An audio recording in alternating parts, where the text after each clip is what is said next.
Hello hi అండి. ఈ vlog వచ్చేసి మొన్న రీసెంట్గా మేము మండి బిర్యానీ తినడానికి వెళ్ళినాం కదండి. అదండి ఆ వీడియో కొద్దిగా క్లిప్ తీసి వీడియో పెడతానా అండి.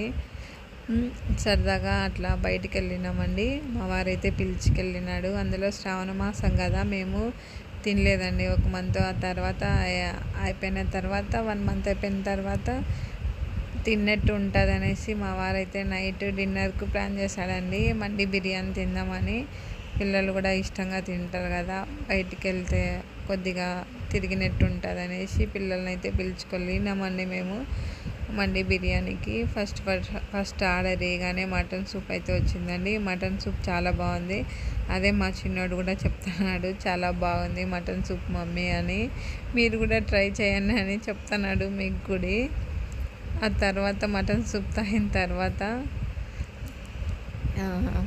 బిర్యానీ అయితే వచ్చిందండి.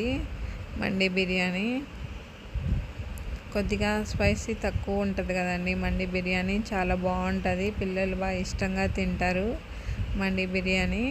అట్లే దాంతోకి 4 పీసెస్ బాగుంటాయి. అందులో పెరుగు చట్నీ, మైనీస్, అట్లే ఇంకో ఏదో కర్రీ ఇచ్చినారండి. దాంతోకి చాలా బాగుంది బిర్యానీ అయితే. పిల్లలు కూడా బాగా తింటారు, మేము కూడా బాగా తింటాం అనేసి తినేసి అయితే మేము రిటర్న్ అయినామండి. రిటర్న్లో వచ్చేటప్పుడు మా చిన్నోడు మా పెద్దోడు వాళ్ళ డాడీని అయితే ఐస్ క్రీమ్ కావాలని అడిగినారండి వాళ్ళ డాడీని. ఇంకా మా ఆయన అయితే తీసుకున్నాడు ఐస్ క్రీము. నాకైతే బాదం పాల్లో ఐస్ క్రీమ్ వచ్చేసి అది తీసుకున్నాడు. మా చిన్నోనికి అయితే చాక్లెట్ ఐస్ క్రీమ్ అండి. మా పెద్ద బాబు వచ్చేసి కుల్ఫీ తీసుకున్నాడు. తినేసి వచ్చేసినామండి. అంతే అండి. ఈ వీడియో నచ్చితే, ఈ వ్లాగ్ కానీ నచ్చినట్టయితే లైక్ చేయండి, సబ్స్క్రైబ్ చేయండి. కొత్తగా ఎవరైనా మన ఛానల్ చూస్తుంటే ప్లీజ్ సపోర్ట్ చేయండి.